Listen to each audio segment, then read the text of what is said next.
think the transcription is also activated now. So okay. In case people need that. Okay, thank you so much. So let's start our event. We're so excited to have Dr. Stephen Krashen with us.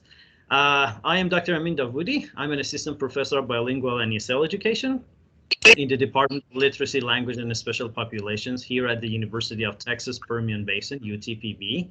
And we are honored and pleased to have Dr. Krashen with us. This is our first event, actually, so we are really excited.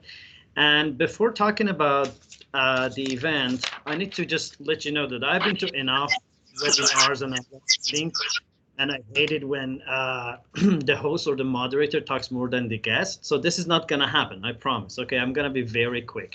So I'm going to share my screen so that I can show you the.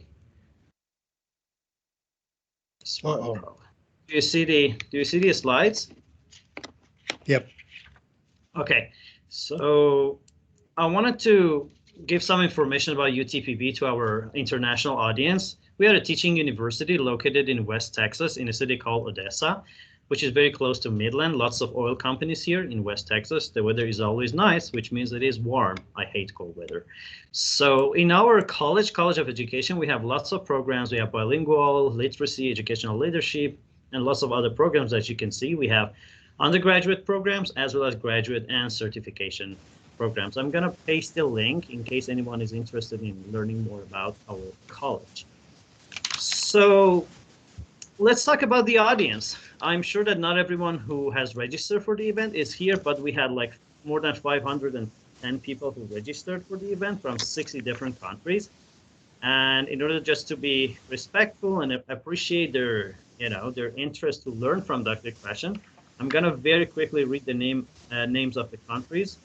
You can see them on the map as well. So we had people from Afghanistan, Argentina, Armenia, Azerbaijan, Bangladesh, Belize, Bolivia, Brazil, Myanmar, Cambodia, Canada, Chile, China, Colombia, Czech Republic, Ecuador, Egypt, El Salvador, Estonia, Gaza Strip, Georgia, Ghana, Greece, Hong Kong, India, Indonesia, Iran, Iraq, Japan, Kazakhstan, South Korea, Kyrgyzstan, Latvia, Macau, Malaysia, Mexico, Morocco, the Netherlands, Nigeria, Oman, Pakistan, Peru, the Philippines, Qatar, Romania, Saudi Arabia, Serbia, Switzerland, Tunisia, Turkey, Ukraine, United Arab Emirates, United Kingdom, United States, Uruguay, Uzbekistan, Venezuela, Vietnam, and Yemen. I think I've never done something like that even in my geography.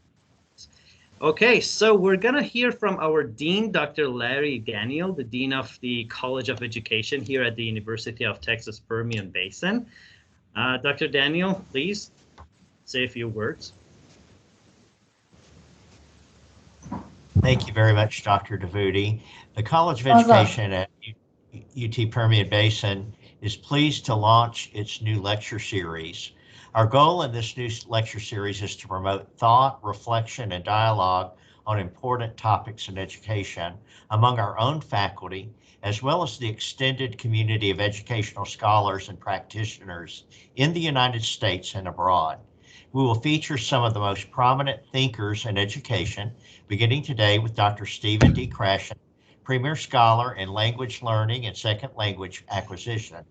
I'll give my special thanks to Dr. Davoodi, who's on our bilingual and ESL faculty at UT Permian Basin, for conceiving of this lecture series and working with diligence to bring us Dr. Krashen today. Dr. Krashen, welcome to West Texas, even though it's virtually, and I'll return your greeting, though I'm not Jewish, L'chaim. Thank you. Okay, thank you so much, Dr. Danielle. So I'm sharing my screen again. So I think this is the easiest part for me because Dr. Stephen Krashen doesn't need any introduction. However, I'm going to read a few sentences about him. Stephen Krashen is Professor Emeritus from the University of Southern California. He is active in language acquisition, bilingual education, literacy, and heritage language development. He has published more than 550 papers and books. 550. He no longer writes books. Can you guess why? We all know, because books are expensive and he believes that no one can afford them. So Dr. Krashen is going to talk about the power of self-selected popular fiction. Dr. Krashen, please, we are all ears, and I'm going to share the screen again with the handout that you sent. Oh, very good. Thank you. Thank you for that wonderful introduction. Okay. I'd like to start by, I'm going to give the entire lecture in the first 5 minutes in a way that's comprehensible. Then I'll repeat it again in a way that is incomprehensible, so you'll have more respect for me. I've had a good time. I feel guilty saying this during the pandemic. I have been home. We have been in quarantine. It's actually been really good. I've been home alone with my girlfriend, and we've only been married for 55 years, so we're still having a wonderful time, okay? And I've been doing several things I want to tell you about. I've been practicing the piano, not just playing. I've been pumping iron a little bit every day, of course, you can tell. And I've been working. It's been a very good time for working. My model for this is Isaac Newton. You may remember him, the world's greatest physicist, agreed. During the plague in London, he was in quarantine. He stayed home. He's described as an undistinguished student at Cambridge when he went into quarantine. When he was home for over a couple of years on and off, get this, he invented calculus. He did amazing work in physics, began the serious study of optics, began to work on gravity, etc. So Isaac Newton has been my role model. It's been like that for me too. It's been absolutely wonderful, even though I know there's been a lot of suffering for a lot of people. Another thing I've been doing, of course, is working on my languages. The language I've been doing the most with is Spanish, living here in Southern California. And I got to tell you, Spanish is not my best language. It's like number 4. But here's what's been happening.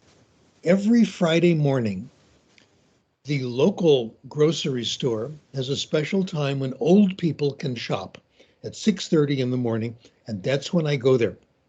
It's safer, etc.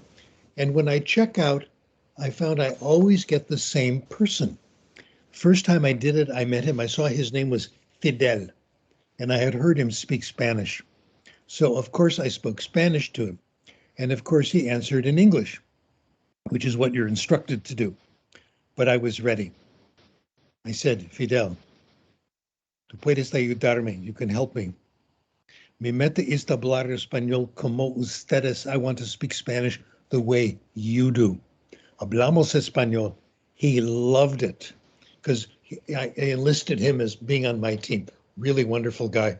So I've been talking to Fidel for more than a year, once a week, and my Spanish has gotten a lot better.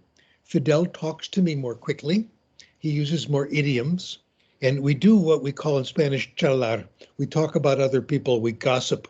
Who was it who said, if you don't have anything good to say about somebody, come sit next to me, okay? So that's what we do. And he's speaking more quickly, more idiomatic. And occasionally I talk to other friends of mine on the computer. One friend who's Mexican-American, the last time I talked to her, I started speaking Spanish just for a change. And she said, Steve, your Spanish is so much better. What are you doing? Well, it's not from talking to Fidel. When I'm with Fidel, he has to work the checkout line.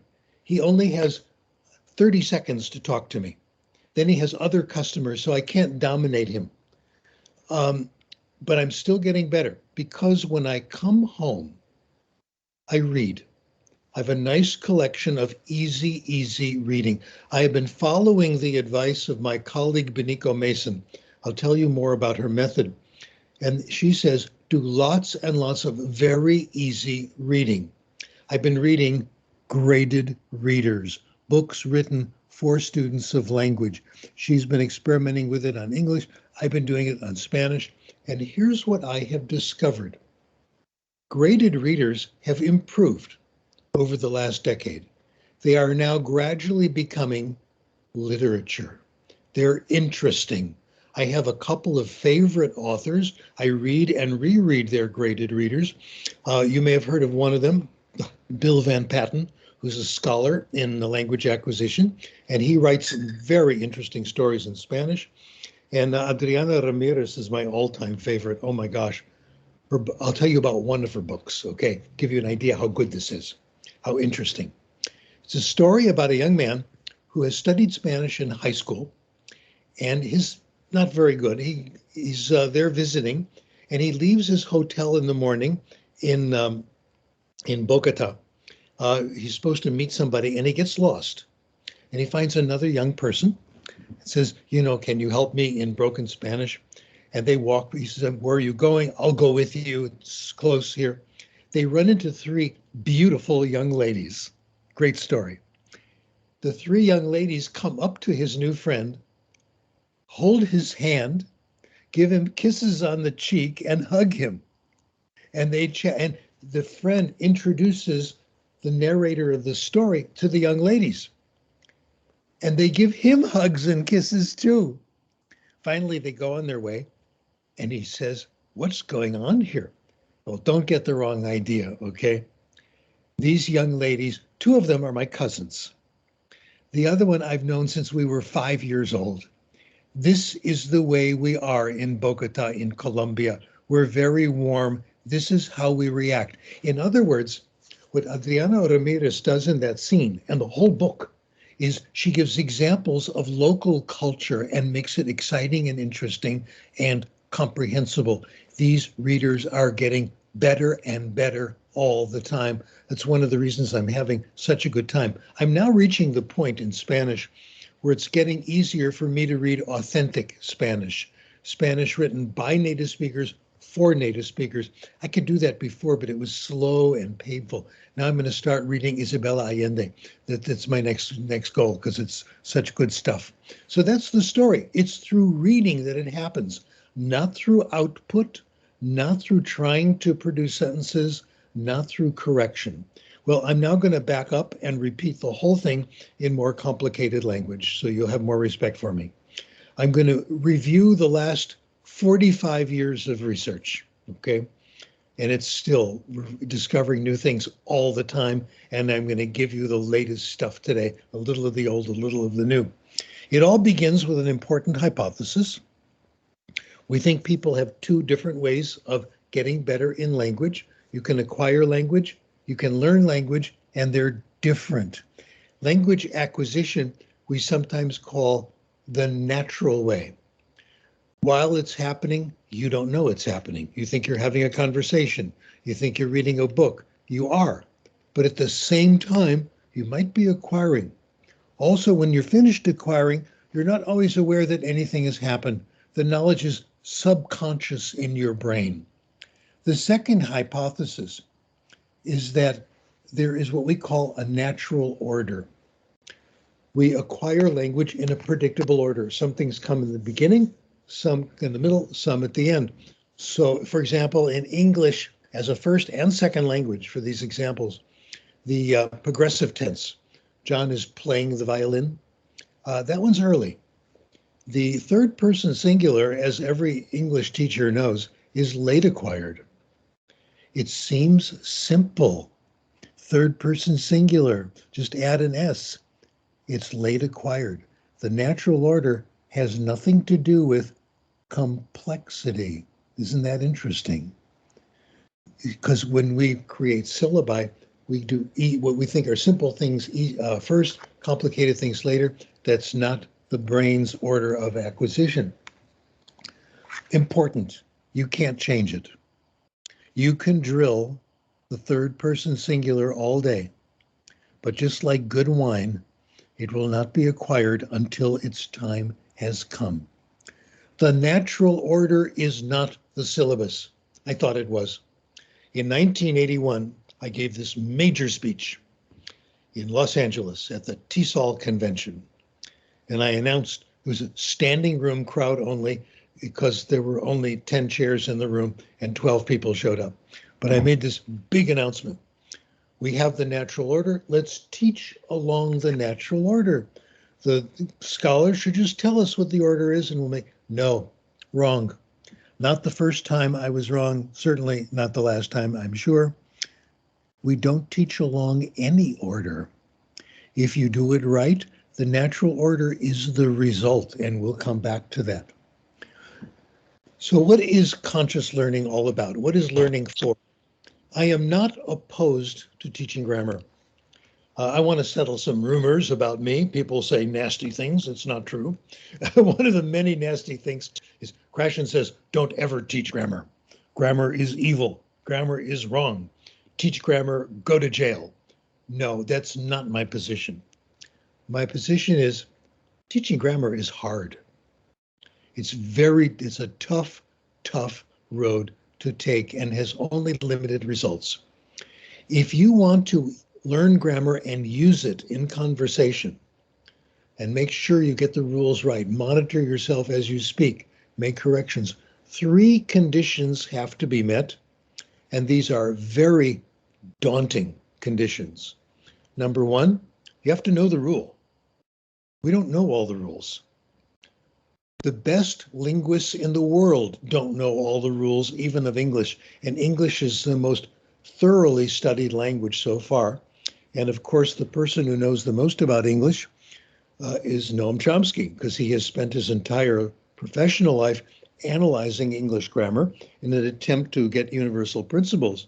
And even Chomsky, who is still, by the way, really on top of things, let me tell you, he doesn't know all the rules. He says his colleagues, the other linguists, don't know all the rules. The best grammar books don't have the rules. The best teachers don't teach all the rules. And our best students don't understand all the rules that we present in class.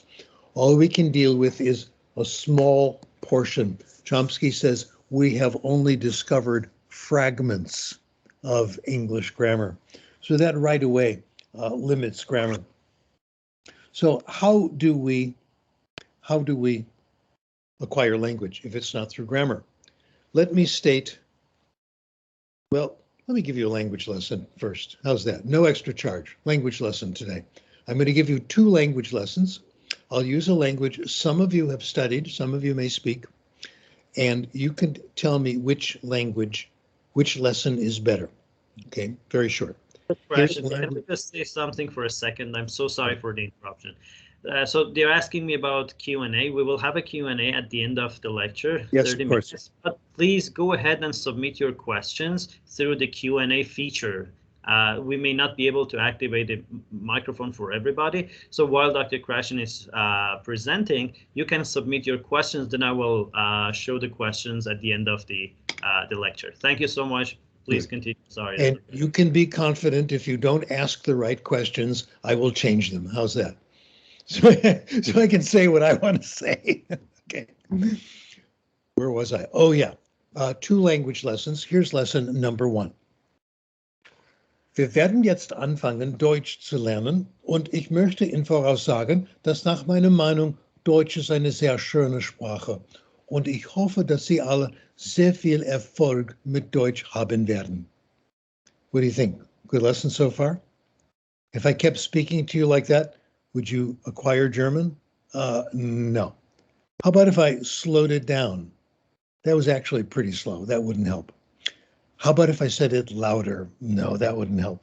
How about if I had a chalkboard and I wrote it on the board and you copied it down? None of those things help. None of those things mean anything. Here is lesson 2, and you have to watch me with lesson 2. Das ist meine Hand. Verstehen Sie das? Hand, ja? Ja, gut. Das ist mein Kopf. Verstehen Sie Kopf? Ja, Kopf. Und hier sind meine Augen. Meine Augen. Ich habe 2 Augen. 1, 2. 2 Augen. Und hier sind meine Ohren. Ohren. Ich habe 2 Ohren. 1, 2. Und hier sind meine Zigaretten. Meine Zigaretten. Ach nein. Ich habe keine Zigaretten. Zigaretten sind nicht gut. If you understood lesson number 2, not every word, but more or less, I did everything necessary to teach you German. We acquire language in one way, only one way, when we understand it. We call this comprehensible input, okay? Now, this was not my invention. I took the idea from other people. I thought it has been around for a while. Many people had the idea before I did in other fields. Frank Smith, Kenneth Goodman knew all about it. In my field, various people knew all about it. Earl Stevick knew about it, and a lot of people. I am simply the publicity agent. I just think it is absolutely correct. If you understand what someone is saying, not necessarily every word, but more or less, you have a good chance of acquiring the language. The ability to speak is the result of getting comprehensible input. Not the cause, it's the result. Very important confusion of cause and effect, okay? Now, if we try to speak too early, it doesn't help. In fact, the more speaking you do, the studies show more speaking does not mean better speaking. It's the input that counts, okay? Increasing speaking doesn't help. Speaking not only doesn't work very well if you're not ready for it, but it's actually quite painful to try to talk when you haven't acquired the rules yet. If you've only consciously learned the rules and you try to speak, it's very, very hard and uncomfortable. We do this all the time in language classes. We force people to talk before they're ready. I want to give you an example of this. And the star of this story is, of course, my daughter. When she was about 6 years old, that was a long time ago, folks, we had a neighbor live very close by, and she used to go over and play at the neighbor's house. The neighbor's daughter was about the same age as my daughter. So my responsibility one day was to go over, pick up both girls, and bring them to my house so my neighbor could go off and do something else. So I came over, and my neighbor was about to leave, so I'm getting ready to go. I was ready to take the girls, come to my house. She said, "Wait, I have to take my pill." So she goes in the kitchen, gets a glass of water, takes this pill. Oh, good. Now, we're very good family friends, okay? And I said, "What was that all about?" She said, "That was Valium." Now, Valium, today we take Prozac. It's an anti-anxiety medication. So again, we were quite good family friends. I said, "Why are you taking Valium?" She says, "I'm on my way to my Spanish class at Santa Monica Community College, and class makes me so nervous." Well, I had to ask, I said, "What is it about Spanish class that makes you so nervous?" Talking, being called on in class, having to say things I'm not sure of, or giving an oral report. I got very interested. I went right home later in the day. I looked up all the research on causes of anxiety in beginning language classes. Speaking is number one in all the studies I looked at. No question, no question. Other things, not so bad, but speaking absolutely was the problem. And this has been confirmed in the research. People say that. Let me give you one good example of all this. Study was done by an anthropologist named Sorensen, who went down into the Amazon Valley and investigated a group on the border between, I think, Brazil and another country, I forgot. Anyway, Brazil and Colombia. There it is in the notes. In this group, 10,000 people spoke 24 different languages. Now, 10,000 is not a lot of people. You go to a football game, if there's only 10,000 people in the stadium, that's not very many at all. So this is a small group, 24 languages. They had a very interesting custom. You were not allowed to marry someone who spoke the same language that you do. They thought that people like us were disgusting. I broke all their rules. My wife speaks English. What can I do? Okay. So the children in this group were constantly acquiring languages. They acquired mommy's language, daddy's language, different. They acquired the lingua franca, the common language of the small group, the larger group, the whole group's language. Their whole lives, they were involved with language acquisition. Sorensen said that's a good way of finding out how people acquire language. Here's what he said. They don't start speaking the languages right away. They eventually get pretty good. By the way, they never get corrected. In this culture, correcting people about anything is forbidden. So, but they don't speak right away. They wait until it feels comfortable. They never force it, okay? It says here, they make an occasional attempt to speak a language. If it doesn't come easily, they won't try to force it. It takes a year or two till they're comfortable. And I have noticed that's true in other situations of natural informal language acquisition. Important footnote, we can do a lot better in classes because we can give comprehensible input right from the beginning. So it's really superior. But it takes a while in the outside world until you understand what people say. Let me talk about the important conditions of input. Yes, it has to be comprehensible, but it also has to be interesting. How about that? If it's not interesting, people aren't going to listen. Boy, do we violate that all the time in language classes. I think it has to be more than interesting. It's best it's more than interesting. It has to be very interesting. So interesting, you forget that you're listening to another language. That's what we want. The term I use for this is compelling. That's what we're looking for.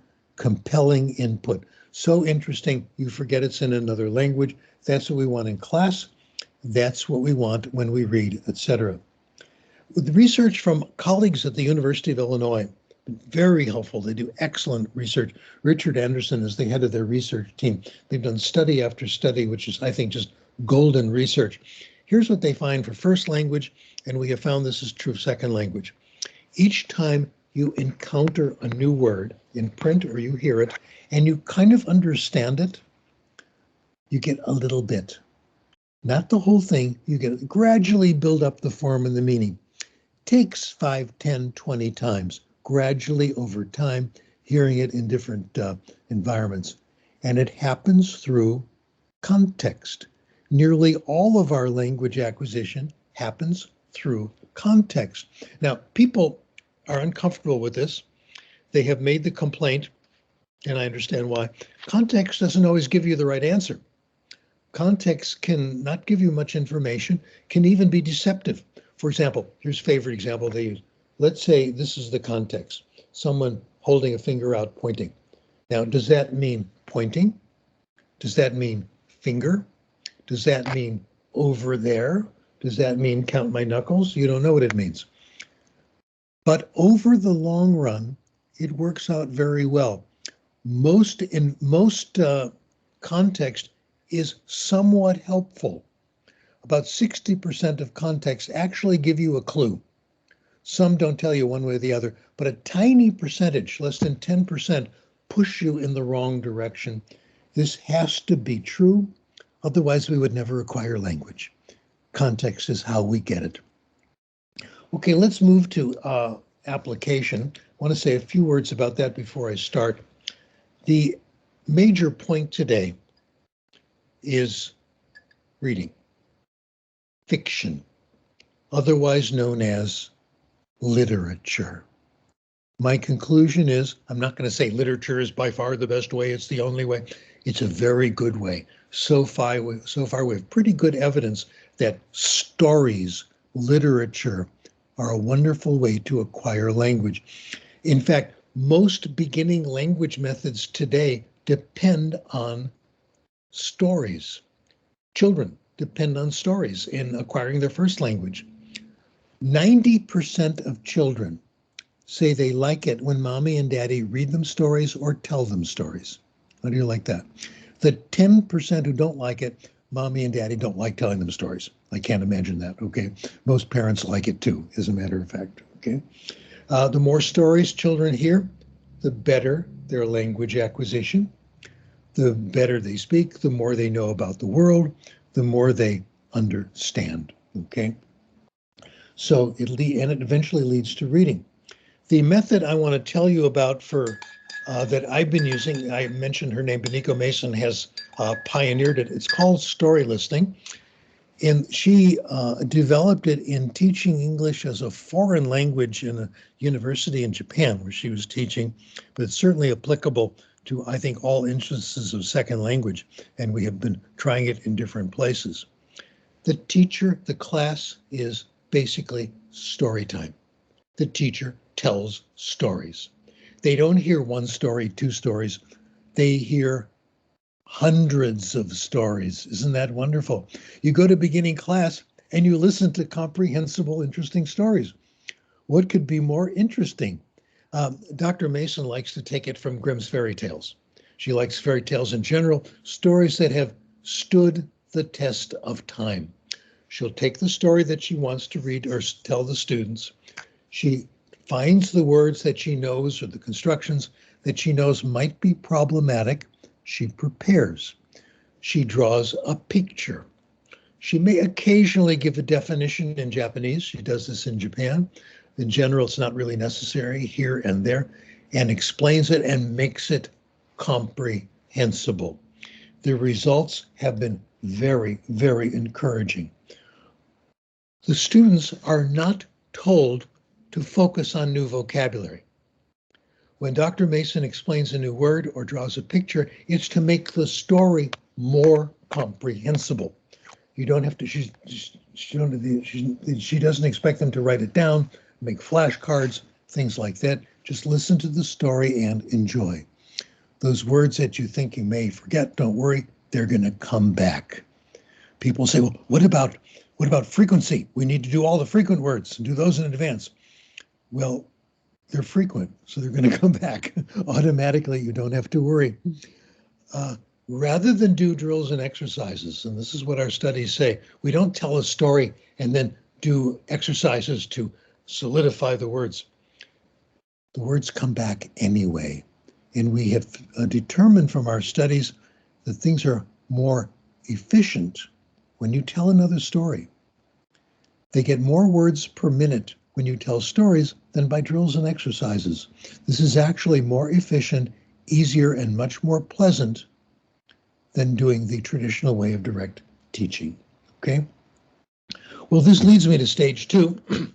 Stage 2 is reading, of course, and I would like to give you an idea of what Dr. Mason does, talk about self-selection, and give you the amazing research on reading. This has me so busy. It's so interesting. There's new stuff coming out every day, and it's getting better all the time. Okay, how does she do it? She calls it guided self-selected reading. She has a wonderful collection in her school of graded readers that she uses, students can read. Her collection, she has 5,000 at her university. Isn't that delicious? So they can select what they want. This is wonderful. This is where we need to spend money, not on fancy technology. For the price of one computer, think how many graded readers you can put in a school library. It's amazing. Anyway, the teachers, if the students have done the story listening and they've gotten some language, she'll present some beginning graded readers. Show them to the students on a table, help them decide what they want. The student makes the choice with the help of the teacher. So it's interesting to you. You don't have to read about things you're not interested in, okay? And gradually, the students select more complicated books. Don't worry, they're going to do it. They're interested in the stories. They're not looking to see the points of grammar. I've been very interested in this idea of self-selection.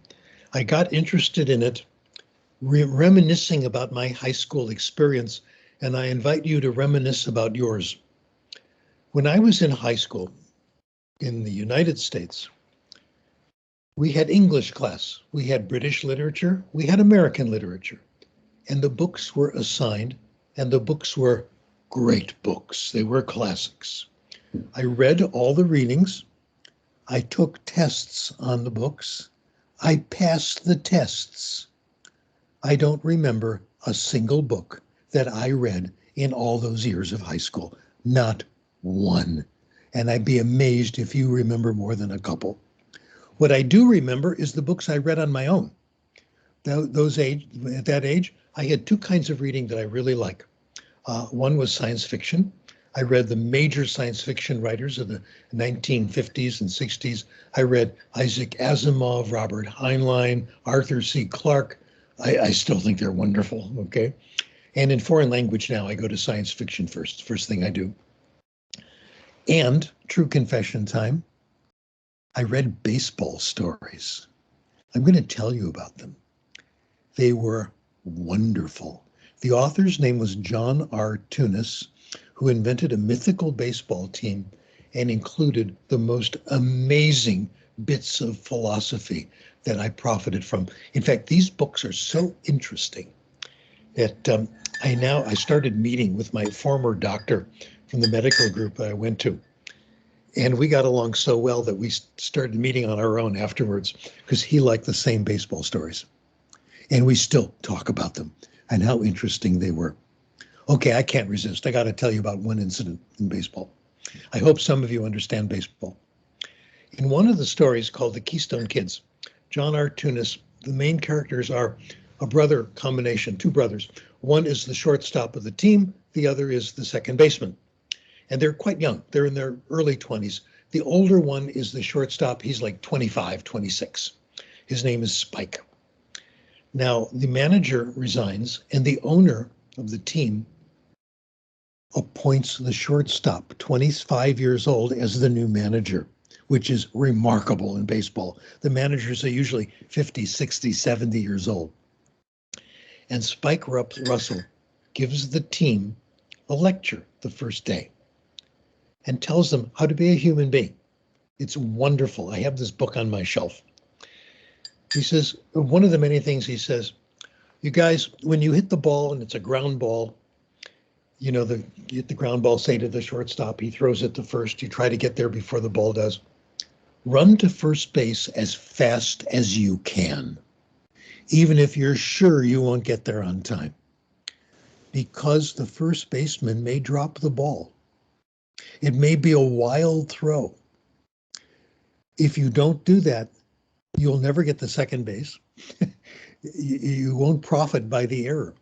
Now, Spike Russell made the point 100, 1,000 times the throw is going to be fine. But that one time, if you aren't running to first base, you'll be blamed for it. And I told Seymour, my then doctor, I said, this is like being a doctor. You have patient after patient. It seems ordinary. You've got to prescribe the right medicine. You got to have the right tests. You've got to be mindful. You have to be impeccable, because if that is the wrong medicine and you have the wrong tests, it's your fault and that patient will suffer. I think about that all the time. And my friend Seymour says, absolutely right. This is philosophy in a baseball story. This is what fiction can do for you, in my opinion. So part one, of course, fiction. I read baseball stories. I found it was true in science fiction, etc. You've got to select it yourself. Assigned reading doesn't work. And I know assigned reading doesn't work, and you know, because you sometimes get books as gifts. Do you read them? No. That is the most embarrassing thing. Someone gives you a book, Steve, I know you're going to like this one, and you never read it. And then a week later, your buddy says, how'd you like that book I gave you? You say, well, no, actually, I haven't gotten there yet. I make only two exceptions. I don't like it when people give me books. Usually what I do is I find the part where they write my name in it, to Steve, my friend, hope you like it. I blot that out with a stamp and I donate it to a library so nobody knows it was given to me. All right. There are two exceptions. There's one person, when he recommends fiction, I immediately read it because he knows me better than I know myself. And that's my son. When he says read this, I do it right away, and he's always right. The other is professional books. People make recommendations for professional books sometimes, and I take those very seriously because they're people who know my work, what I'm doing. My colleague Nushan Ashtari got me to read a book about a year ago. I'm now rereading it for the second time. Really good, okay, called Big Magic. It's all about creativity. So yes, but not for ordinary fiction, because it's assigned reading, and that doesn't work very well. There have been a couple of studies on it. There's one good one. It's a really good one. My former student, Cian Lee, she actually did a very carefully controlled study for ESL students in Taiwan. One group got assigned reading One group got to choose from a big library, and the assigned reading was carefully selected by teachers who thought they knew what the kids would like. The self-selected reading, they did much better. They gained more vocabulary. It worked.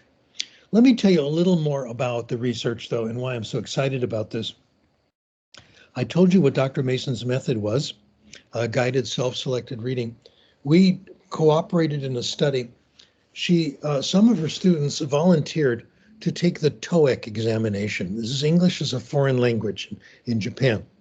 The TOEIC, as you know, is a very widely given examination. It's a pretty good test, actually. She did listening comprehension, reading comprehension. They took it voluntarily. And these were students who had been doing her program for 1 semester, 2 semesters, in one case, 3 semesters. They took the TOEIC. What we found, the more they read, the better they did on the TOEIC. We had records of what they read, okay? We didn't have to do book reports, but they just jotted down the title. Both of you who remember your statistics class, I'll give you the correlation coefficient, 0.94, nearly perfect. We also did a brief regression analysis, and we found that that was the only predictor. It didn't matter if they did TOEIC preparation, if they did a conversation course, it was the reading that counted. This I found was a very convincing research result. We have also found from the research that it's fiction that counts. When you compare the impact of fiction and nonfiction, fiction wins every time. How do you like that? Okay, so we know that it works for language. People who read more have better vocabulary. They have better grammar. They write better. Are you listening, Donald Trump? They spell better, okay? All those things. Not only that, this gets better and better.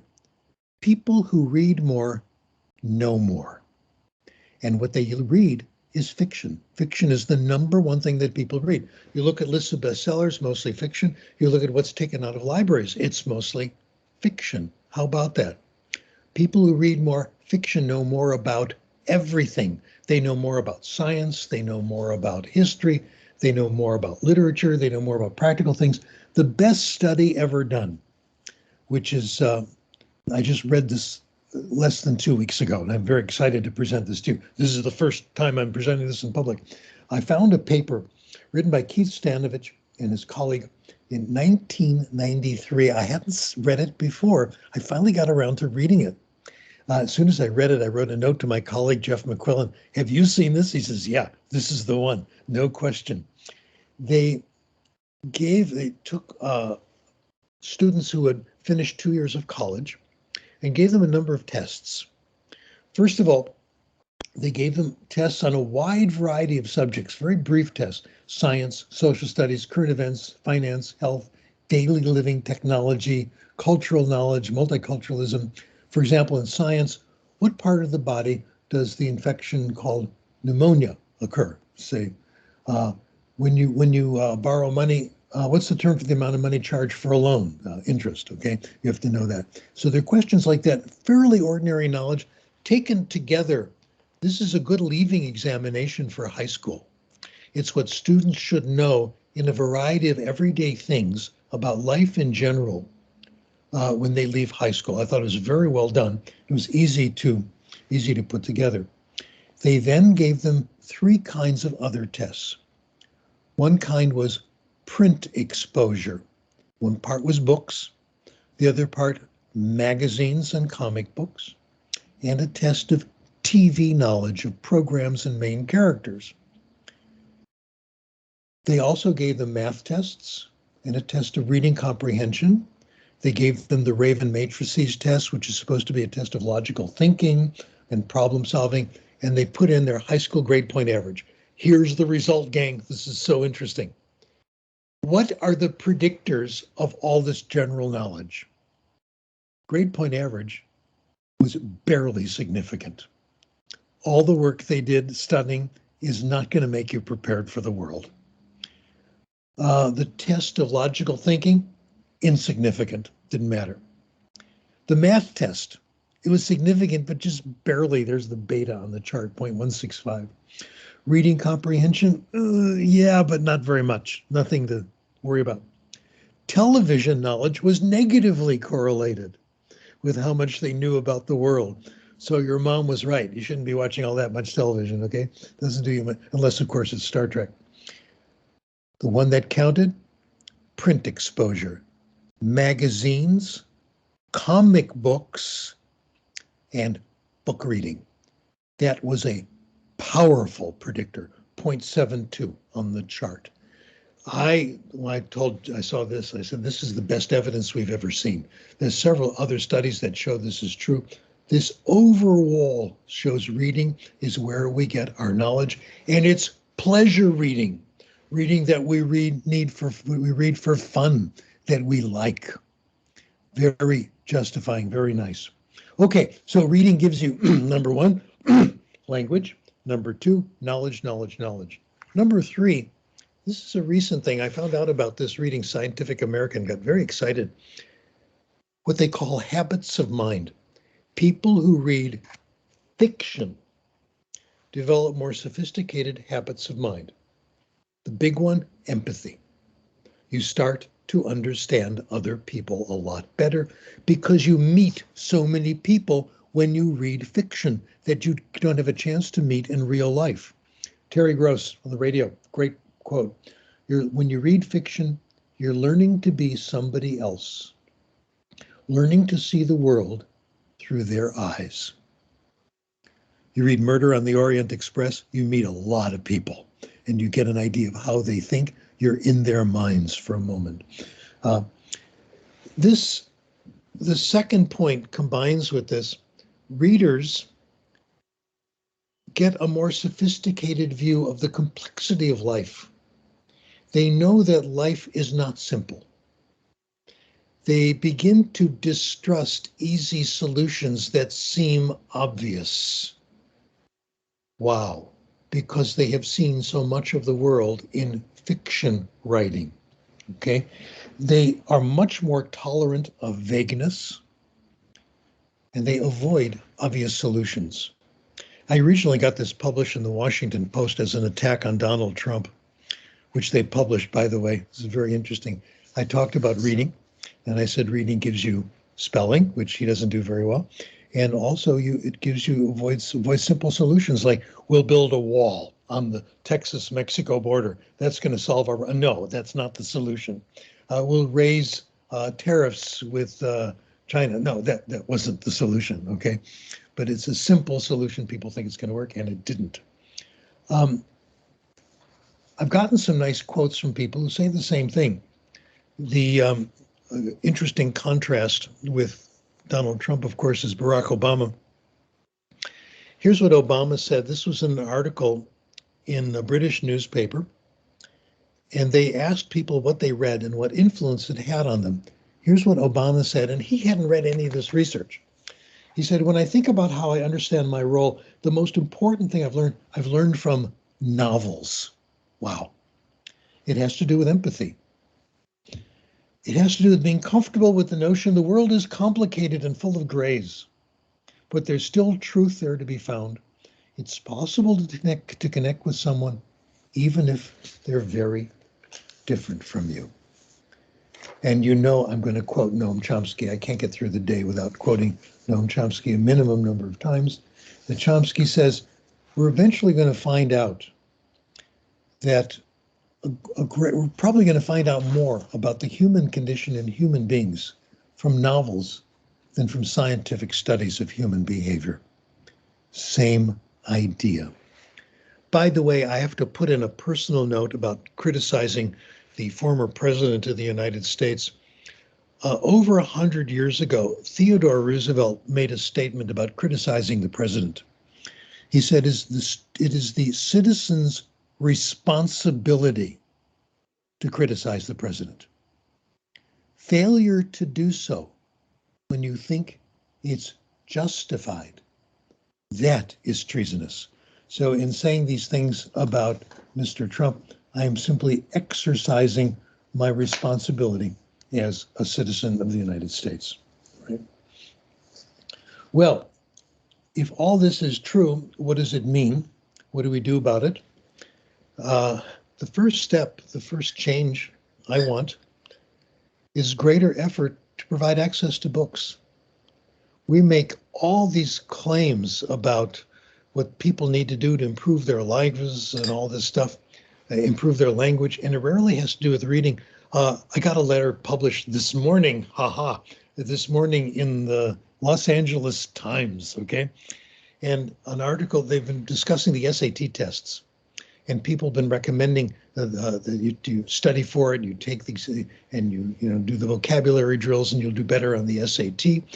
Jeff McQuillan, again, my colleague, says the best way to do it is to read. Your vocabulary will grow up, etc. And I got a letter saying that I think this is absolutely true. It's the best way of doing well on these tests, life success, school success, etc. But it's only going to happen if we have access to books. The hero here, I think he deserves a major award for this, is a library researcher named Keith Curry Lance. Keith Curry Lance worked for the state of Colorado. He just retired. And in his research, they assigned him this goal. Is improving reading something we should throw money at? And his answer was yes, but we have to aim carefully. We must invest more in not just books and all that, but in libraries. Provide access to books. Libraries is the place where children will get books, grown-up will get books. Children of poverty, this is the only place they're going to get books, is the school library. If we're dealing with bilingual education, heritage language development, the only place they're going to find books in their heritage language, and we know the value of this, is in the library. They're not going to find it in bookstores, etc. We did a study of this, by the way. I'll throw in more work from my wonderful students. One of my students, Nushan Ashtari, I just mentioned her. Her first language is Farsi, and she's been working with heritage language development in the Los Angeles area, where there are lots of Farsi speakers. There are lots of Iranian families. So she went to the local public libraries in Westwood, in Los Angeles, in Beverly Hills, and looked to see if there were books in Farsi. There were a few, not very many, mostly grammar books, self-help, okay? Teach yourself Farsi in case your boyfriend or girlfriend is from an Iranian family and you want to get better. And she looked to see if anyone was reading them. She did what we call an unobtrusive measure study. She'd take the book down from the shelf, leaf through to see where the pages were worn and where there were smudges. The average reader did not get up to page 10. They put it down. We are not supplying books for these people. What we have found in heritage language is when people get a reading habit, they get better. I'll tell you the story of Grace Cho, former student. Her first language is Korean. She's a bilingual teacher. She speaks Korean and Spanish, very adept. Anyway, she went to a social event, a party, where there were lots of Korean Americans. And she noticed that the young people, her age, in their early 40s, spoke pretty good Korean. And they had lived all their lives in the United States. Some were born here. None of them had spent any significant amount of time in Korea. Yet their Korean was pretty good. Now, it's hard to be good in a heritage language because the classes are generally traditional, not very interesting, etc. She made appointments with each of them, said, I want to talk to you about how you did this. Why is your Korean so good? In fact, one of them was a Korean translator. The others was an advisor in Korean. They'd used it professionally. And she was very convinced. She thought their Korean was very impressive. They were all readers. They all got interested in novels in Korean. And one of them would discuss the stories with with their friends, and they watched Korean soap operas, which some of you know are the absolute best in the world, and the movies. So it's reading that does it here as well. We find this in all areas. People get better by doing pleasure reading. Well, a complaint about this research, which of course we will answer, is, well, if you read a lot, you'll get a lot of everyday language, but what about the language of school, the language of business? What about academic language? Let me give you the good news here. My colleague Jeff McQuillan, former student, did 2 studies in one study, he analyzed the vocabulary in the first in all 7 Harry Potter novels using, computers, etc. How many frequent words, how many academic words are there? There are lists of academic words that students are supposed to get. Here's what he found. If you read all 7 Harry Potter novels, you will acquire 200 academic words, which is 3 times as efficient in terms of time put in as trying to do that by study, okay? They come back, they reappear, etc. In another study, Jeff looked at novels popular among young people, Nancy Drew, Twilight. Again, huge number of academic words you will acquire if you read these novels. 85% of the 485 academic words were there and appeared frequent enough for acquisition. Another study, I found out about this through Jeff. If you read 1 million words of science fiction, about a year of reading for a good reader, you will acquire most of the academic vocabulary you need for all areas of science. That's why science has always been so comprehensible for me, because I did all that science fiction. Okay, I want to stop here and pause and see what your questions are. And let's hope you got the right ones, the ones I know how to answer. Yeah, thank you so much, Dr. Krashen. It was a great lecture. So I was trying to look at the questions, and there's a Q&A feature, so the audience can also look at the questions. So I'm gonna read them by the order that I received them. The first one would be, let me see. Okay. Too many questions now. Okay, so there's a question. Actually, I received so many emails from the people who registered for the event about the certificate of attendance. No, we're not gonna issue any certificate, and I get really angry to talk about this. And there is a reason. Why do we need certificates of attendance? I mean, like these days, a lot of people are too much worried about like a piece of paper that it just, I don't know. I get really mad. So no, we're not gonna issue any certificates of attendance, and believe me or not, no one is gonna hire you because you attended an event. If you learn something, you're gonna build upon that knowledge and continue whatever your professional development. That's good for you. Good for you. But a piece of paper, certificate of attendance, no, we're not gonna do that. I'm totally against that. And I think Dr. Daniel gave me enough power in this event to say, no, we're not gonna do that. Okay, that's the answer to that question. The first question was from Ezra. She asked how we can remove butterfly effects in acquisition order. I mean, if a student had fossilizations problems, how we can solve it completely. Thank you very much. So Dr. Krashen. Okay, of course, I've been interested in fossilization. What I found first from looking at all the research will surprise you. It doesn't exist. It doesn't really exist. If you look and see it's late acquired stuff that's taking its time to be acquired.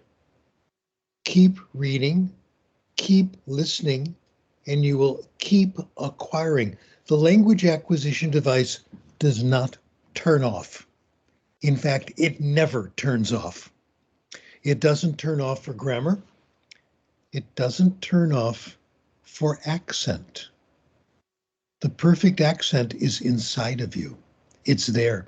You just don't use it because you don't feel like it's you. I'll give you one example, which is much better than the research. I heard this example when I was teaching in Ethiopia years and years ago. A friend of mine there, I think his name is Gerald Mossback. I'd love to see him again. We were chatting one day, and he was telling me about how he did French in high school when he was in the UK, where he grew up, in London. Now, it was a required course, and the final examination in French, you had to, this is a teenage boy has to do this, stand in front of a group of French teachers and have a conversation, which is about the most frightening thing I can imagine. He hated the class, hated the teachers, and grew to hate the French language, French literature, French culture. And he was so angry, he decided to get revenge. He decided to humiliate the entire faculty. He showed up for the exam, dressed in what he thought was French clothing. He had a little beret, Okay, he had cigarettes in his pocket, and he had a glass of wine, phony glass of wine. And he spoke French in what he thought was an exaggerated French accent designed to make fun of the French language. He says, "Ah, je suis très content d'être ici avec vous, mes amis. Comment ça va aujourd'hui, hein?" And guess what? He said, "Hey, you sound really good. Why didn't you do that in French class?" He wouldn't do it because it's not him. He's not a member of that group. He did it as a joke to try to humiliate them. Peter Ustinov, wonderful actor. Oh my goodness. He would appear in French movies speaking French. I've seen him in French movies. He sounds really good. And native speakers of French say he sounds French. But Ustinov said, "I can do that in movies, but in real life, I have an accent." Your accent is the club you've joined. It's the group that you've affiliated with. So it's beyond your conscious control. When you feel comfortable with the people you're with, you start talking like them. Language has two functions, as we know. It's communication, and also, I think, marks you as a member of a social group. The same thing's true of clothing. Clothing protects you against the weather, and it tells people who you are. If you go to a party and you're slightly underdressed or overdressed, you're uncomfortable. Same thing with language. These are important markers of group membership. We change our accent depending on who we're with. My friend, my colleague, Nishan, talked about our story. She tells me her English is, I think, flawless. But she says when she's with her Iranian friends, she has a slight accent because without thinking about it, she kind of blends with them, okay? So it's a marker of social group. My point is it's there. We don't lose it. The language acquisition device does not shut down at any age. It's there forever. Okay, great questions, great questions. Thank you, Dr. Krashen. Just to add to your point, my wife and I.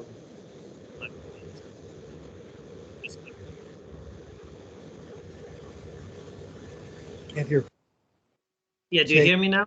Yeah, say it again. I was saying that my wife and I, we both grew up as simultaneous bilinguals, speaking Kurdish and Farsi at the same time in Iran. And even now when we talk with Persian friends, our Farsi accent is different than when we talk with Kurdish friends, you know, even in Farsi. So that's kind of really interesting. Wow. Wow, very good. Okay. Yes, so I'm not going to ask my own questions. I know it's so sad, but I would like to allow others to ask. My questions. Go ahead. Go ahead. Yeah, so let me ask Dr. Daniel, because he asked two questions. Your microphone is active, I guess. Dr. Daniel, why don't you just go ahead and ask your questions instead of me reading them? Yes, Dr. Krashen. I've heard some people get finicky over terminology about language learning versus language acquisition. Do you differentiate those terms, or are they basically synonymous? No, they're very different, and that's the point. Language acquisition is this subconscious process. Language learning is this conscious process. And I started using it thinking it was common knowledge. I didn't know I was inventing it, okay? Because I saw other people had been doing it. People have accused me of, you know, trying to impose new things and pushing my career. Anyway, it's very useful. It helped us solve problems in the research that were otherwise totally unsolvable. It's been a major, major, major breakthrough. Yeah, and Dr. Daniel, would you like to talk about Isaac Newton? And that's kind of interesting. I'm sure Dr. Krashen will take it. Just a human interest thing, Dr. Krashen, you began with a reference to Sir Isaac Newton. My grandmother's family name is Newton, and someone in my family traced back. It was Sir Isaac's uncle, Richard, who's actually in our direct lineage. That does not mean I know anything at all about physics, however, but it makes me feel a little bit smart from time to time. I love it. That's fantastic. Yeah, interesting. Great. Okay, so yeah, so next question is, Someone asked, unfortunately, I don't see the full name. I guess it is Christian or something like that. So I have a student, second grade, who selects books she cannot read. Her reading in L1 is still developing. She selects them because of the pictures and because she's familiar with the stories like Curious George. Does allowing her time with these books help her? Absolutely. In fact, it's normal and healthy. That's why I like comic books so much. There's no question this is helpful. I would say more reading of this kind and the acquisition of print, the master of print, will come. I would like to butt in and ask the next question and answer it, because I think it's a big one. Yeah, feel free. We've been doing this for nearly 50 years. Why isn't it being done everywhere? Why aren't people trying it out? Well, I'm glad you asked. That's a good question. There's several reasons. First of all, people are not doing the acquisition approach. Most language classes are still very traditional, just the same thing that you did in high school. Why is this so? Number one, if you want to find out about comprehensible input, it is buried. It is buried in technical journals and books, very hard to find. Number two, the books are expensive. If you want to keep up to date on the research, you have to read professional journals, you have to read books, and they are unbelievably expensive. I can't afford them. Nobody can afford them. The only way you can keep up is if you are a faculty member in a university that has a wonderful library and they give you privileges. Also, they're impossible to understand and they're much too long. The average paper now, 20, 30 pages, and it's 10 pages until they even tell you what the paper's about. So all this has to change or our fields will never continue. Let me tell you what I have been doing. I hope some of you will do it. And many of my colleagues are doing it. For those of us who are doing research, short papers published in open access journals, free to the reader, free to the author. Otherwise, we are doomed as a profession. I can't keep up with the literature, even if I could afford it. There's too much there because it's all so long. When you ask someone the time, you don't want a history of the wristwatch. And that's what people are doing. Far too long, far too hard to understand. This must change. I hope some of you will start occasionally writing shorter papers. I sent away for a paper, downloaded a paper from the journal Nature on the double helix. Remember that one? The DNA molecule, written by Crick and Watson themselves. It was 3 pages. If you remember half of high school biology, you could pretty well follow it because it was so clear. A short introduction, a short conclusion. They don't tell you what to do with the rest of your life, etc. That's where we need to go. Otherwise, we are doomed as a profession. Thanks. I feel better having said that. Okay, thank you. So there are too many questions. So Dr. Krashen, I appreciate it if you can give us like short responses so that I can ask most of them. Suni and Sabi asked, what is about your opinion on using translanguaging with non-native English speakers in the classroom to improve writing in English? I have never understood the term translanguaging. I've tried to read papers on it and I have no idea what they're talking about. Most of the time, I don't know if that makes you feel better or worse, but use of the first language sometimes is a big help. For writing, its main help is it makes input more comprehensible. All of us involved with bilingual education know this is true. You give, say, a child who comes to Texas from Mexico good education in the primary language, he understands more. If he understands more, he acquires more when he's taught in English. So that part, definitely, no question. Okay, thank you. Next question is by Althea, if I'm pronouncing the name correctly, sorry. Good morning from the Philippines. Thanks for being with us. So Althea asks, is there such a thing as the perfect kind of English? The answer is no. I'm in my second year in college and most people still argue about it, especially here in my country. Some claims it's British English, others say it's the American English and so on. So I think it's really obvious. Dr. Krashen, you want to add anything to this? Perfect English is spoken only in the north side of Chicago, where I grew up on the block I lived on. Anything else is imperfect. Come on. Good answer. Good answers. Next question by Yagana is she asks, as you mentioned, we don't enjoy the books which people give to us to read most of the time. So how should we select interesting books for our students? Huh, that's a good question. Do they read what we choose for them, or do they listen to our stories, and when they aren't interested in the genres we choose for them? So what happens basically? Well, the answer to both options is yes. We should recommend books. We shouldn't choose them. We should recommend books. We should have a wide display. And the best way to get into reading in the beginning, I think, is comic books, no question. They're interesting, they're comprehensible, and it keeps you reading at all ages. Self-selection, and you have the option of putting a book down. Read 3 pages, you don't like it, put it down, get something else. That is your option. And Ali mentioned that you're going to be apparently in Turkey for a conference, so he just wanted to say that how excited they are to meet you. Next question is by Seda. Okay, Rabbi. Seda asks, how can teachers empower students' language awareness without teaching grammar? What does language awareness mean to you? I don't know if we talked about not teaching grammar, so I wonder if... Okay, teaching grammar. There are 2 reasons to teach grammar. Number 1, for editing of late acquired items that you haven't acquired yet. And you can make a few changes. It's limited how much anybody can handle. I don't know all the rules. I can occasionally do it in my other languages. That's all.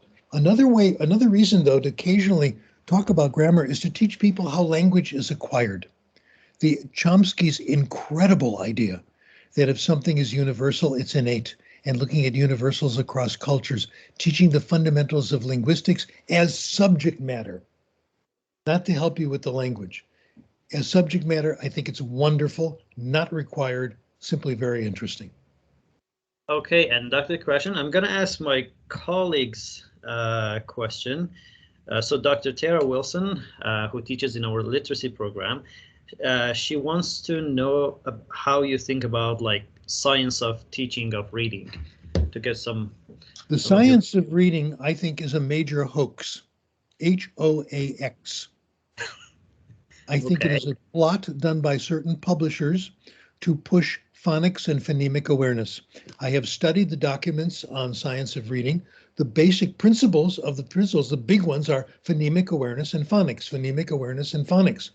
And we have studied this again and again. I have done reviews of the literature, and we have found that children who are given intensive phonics are very good at reading nonsense words, but it doesn't help them with comprehension.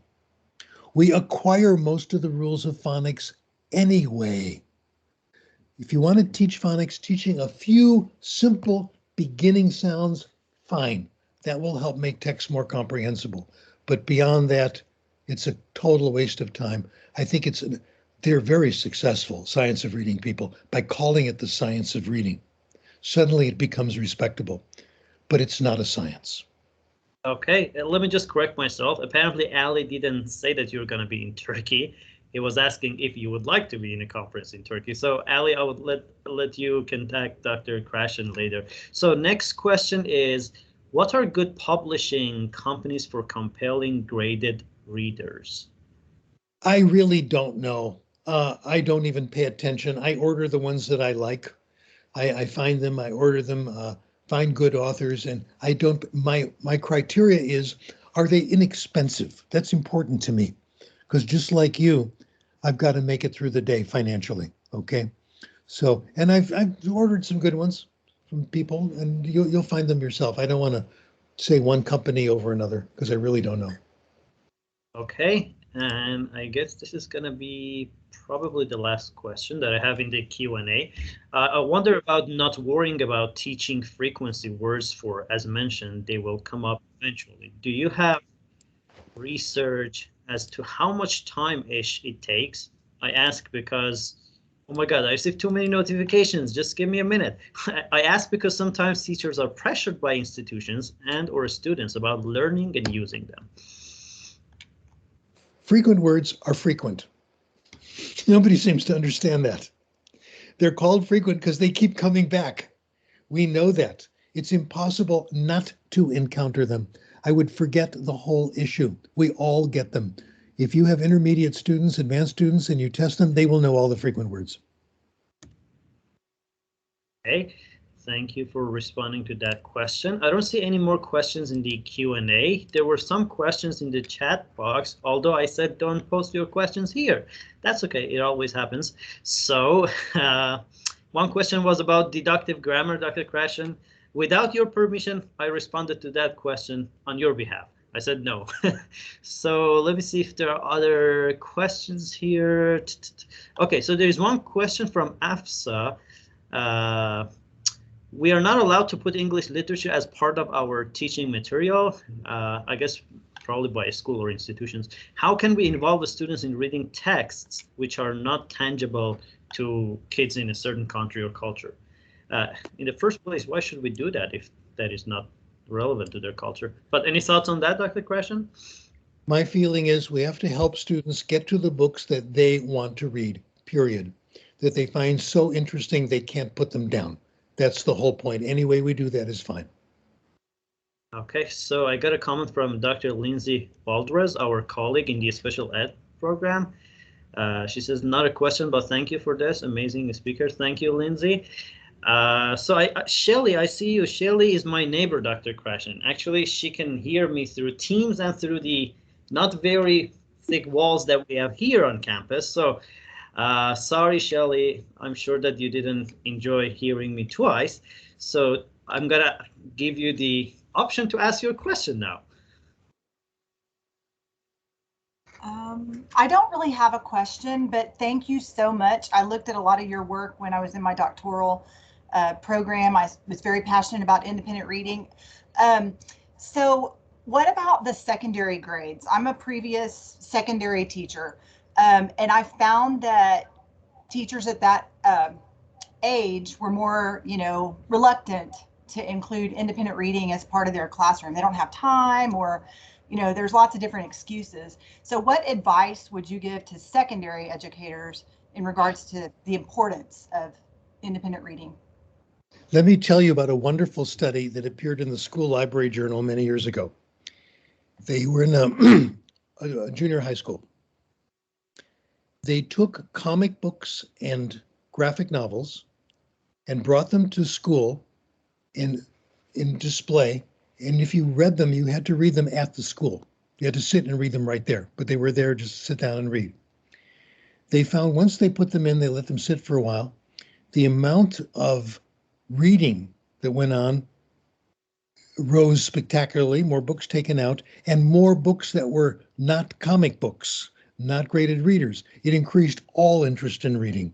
Surround students with incredible reading. There's nothing more incredible, in my opinion, than comic books. There's nothing more delicious than a brand new graded reader, the latest Spider-Man adventure. Spider-Man is probably the most important character in American fiction, I think. Okay. Stan Lee is incredible hero, I think, of literature, and has found superheroes with problems. Oh my goodness, real problems you can identify with. So that's the answer. Comic books, comic books, comic books, and they gradually move to other things, and they never give up comic books, fortunately. Okay, thank you so much for that. Oh, can I add to Shelley, one more thing? When I was in the 3rd grade, I was in the slow reader group, and I grew up in a middle-class neighborhood. All this. My dad brought home comics, and he said, you can have all the comics you want. I'll pay for them. I went to the next group up, the next group up, the rest is history. That was the answer. So there's one question, Dr. Krashen, which I think is interesting. It was about noticing, but I cannot find it now. So I don't know if you want to add like a few sentences. I've looked at the research, I've looked at the noticing stuff, and I'm not impressed. You don't need to notice anything. Language acquisition is 100% subconscious. Most of what we know, we never noticed. It is not a prerequisite. It is not a precursor to acquisition. Don't worry about it. Okay, so I guess I deserve to ask a question, yeah, Dr. Krashen? Go for it. Okay, so as I told you, I grew up as a language minority in my home country. I'm ethnically Kurdish. So I've done some research on the importance of heritage language development. And these days I try to make like videos in Farsi, in Kurdish to like make awareness and raise awareness in my country. I often get feedbacks from people who are not very familiar with bilingual education. And the most, commonly asked question that I receive is, what's the use of it? So I know we can talk about that for hours and hours, but would you just tell us about the importance of bilingual education in a few words? Yes, why it's a good idea that your children know Kurdish. It's a very, very good idea. Several reasons. Number one, you have advantage of the wisdom of both cultures, of the grandparents, of the great-grandparents, of the aunts, the uncles, and the cousins, and the home country. And this is amazing. This is it. Also, we know that you knew this, obviously, bilinguals are smarter. You knew that. You take two groups, bilingual, you give them the same treatment. The bilinguals always do a little bit better, okay? So there are no disadvantages, only advantages in terms of wisdom and cognitive flexibility. Again, they're not overwhelming, but they're pretty good. So, and of course, there's trade. The studies, this is Joshua Fishman's work, in fact, that someone said in the end of the study, someone said, the language you should learn is the language of your customer. You get more trade when you know the language of your customer, no question. So, thank you so but I much. do know that English is gradually conquering everything. Who knows what the future is going to be? Yeah. So I remember in 2018, we met at a conference in Houston, and you told me how excited you are to be more active on Twitter. So I'm going to share your ID so you can follow Dr. Krashen at @Krashen on Twitter. And I follow him, and he publishes and posts lots of amazing stuff. So go ahead and do that. I would like to thank our audience, Dr. Krashen, everybody at the University of Texas Permian Basin. If you don't mind, I would like to ask everyone, if it is possible, to turn on your camera. I'm going to try and see if we can choose this together mode to just, let me see. I want to post this screenshot. Oh my God. It looks interesting. I don't know if you can see yourself next to someone who is probably in East Asia. And thank you so much for those of you who are joining us. I know from other countries, it's early in the morning in some countries. So, oh my God, this looks so interesting. Let's get more people, more and more. I see people are just doing stuff with their hair. So interesting. Okay, so let me do this. On three, feel free to say cheese or say bilingual education matters. Okay, 1, 2, 3. So I did it. Thank you so much. Yeah, thank you, Dr. Thank you, Dr. Krashen. I hope we have more events in the future. And thank you to all our audience from all around the world. I'm going to share the handout that Dr. Krashen sent to me with all of you, and also the video, the recording. And Dr. Krashen, I will send you some forms as well that I promised to send you last week. Okay. Okay. So thank you so much, and good morning, good afternoon, good evening, or good night. Thank you so much. Thank you. Bye. Bye, Have a everybody. great time. Stay healthy, stay away from Bye. you know that. Bye. Okay. Thank you.